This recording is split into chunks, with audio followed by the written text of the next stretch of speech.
During the height of the Cold War, the world was terrified of a nuclear apocalypse. But deep within the shadows of the Pentagon, military intelligence was terrified of something far worse. They discovered that the Soviet Union had begun weaponizing a boundary humanity thought was safe, the human mind.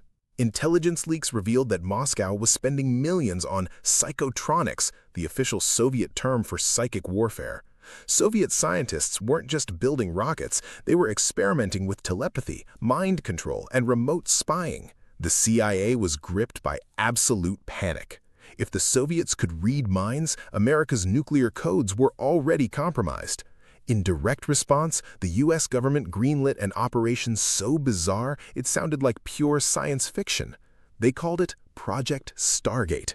This wasn't a minor research project, it was a fully funded, highly classified psychic army.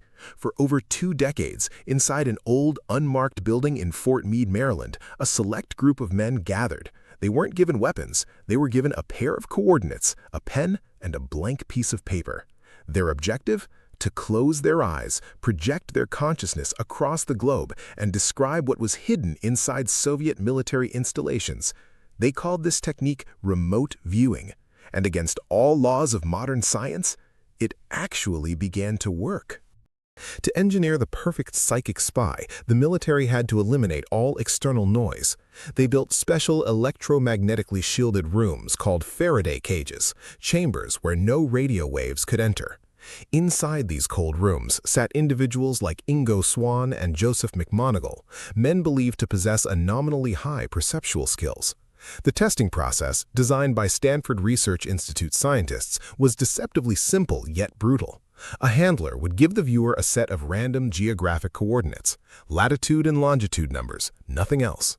The viewer had no idea if the coordinates pointed to an empty ocean, a mountain peak, or a top-secret Soviet missile silo. He would close his eyes, clear his mind of all logical thought, and let the numbers guide his consciousness. Within minutes, the viewer's hand would start moving across a blank sheet of paper, sketching shapes instinctively. They weren't thinking about what they were drawing. Their conscious mind was bypassed. They were literally downloading visual data directly through the fabric of space and time. Skeptics in Washington laughed at the project, calling it voodoo science and a waste of taxpayer money. But the laughter stopped when the sketches produced in those dark rooms began to match reality with terrifying accuracy. In 1978, a Soviet Tu-22 bomber crashed somewhere in the dense jungles of Africa. The plane carried highly classified Soviet codes and radar equipment. The CIA was desperate to find it first. But American spy satellites scanned the vast jungle for days and found absolutely nothing. Out of options, the military turned to Fort Meade. They handed the coordinates of Africa to psychic viewer Joseph McMoneagle. McMoneagle went into a deep trance. In his mind's eye, he flew over the continent, searching through the canopy. Within 2 hours, he pointed to a blank spot on the map and said, "It's right there. The nose is buried in the mud." A U.S. commander team was sent to the exact spot. They found the Soviet bomber within 15 feet of McMoneagle's coordinates. The Pentagon was stunned. But the most terrifying demonstration of remote viewing was yet to come. In 1979, viewer Ingo Swann was given coordinates for a highly secure, completely anonymous building inside the Soviet Union. Swann didn't just describe the building, his consciousness penetrated the reinforced steel walls, descending underground. He sketched a massive, twin-hulled submarine being constructed inside a subterranean hangar, a submarine larger than anything known to the West. Months later, CIA satellite imagery confirmed it. The Soviets had secretly built the Typhoon-class submarine, exactly as Swann had drawn it. Flush with success, the military command posed a dangerous question. If the mind could spy, could it also kill?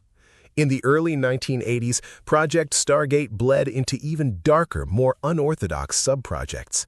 Elite soldiers were brought to secret facilities to test mental telekinesis, the ability to affect physical matter with thought alone. The most infamous experiments involved trying to stop the beating hearts of living organisms, starting with laboratory animals. Special Forces operator Guy Savelli and others reportedly sat for hours staring at goats, trying to burst their internal organs using focused mental force. While some trainers claimed success, the cost of forcing the human brain to weaponize its own energy was catastrophic.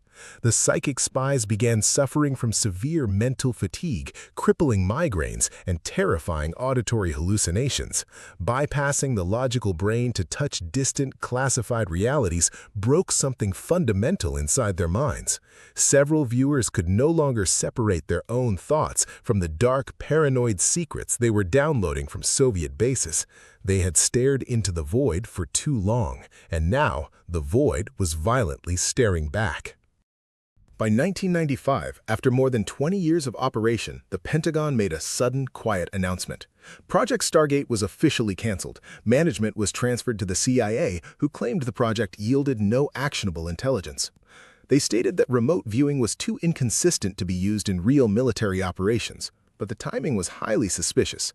Why fund a psychic army for over 20 years through multiple presidencies if it was completely useless? Years later, when millions of pages of classified documents were finally released, the true scale of the anomalies was revealed to the public. The files proved that under strict laboratory conditions, these men had described objects thousands of miles away with mathematical precision. Many insiders believe Project Starbate didn't actually end. It simply went deep black, hidden under new code names. In the modern era of cyber warfare and artificial intelligence, the battlefield has shifted back to the human mind. The technologies may have changed, but the ultimate goal remains the same: to breach the last private sanctuary we own. Project Stargate proved that the human mind is capable of unlocking doors science still fails to fully comprehend. But it also warned us that some doors are locked for a reason, and what waits on the other side might not be human. Next time you have a sudden, unexplainable thought that doesn't feel like your own, ask yourself, who is looking through your eyes?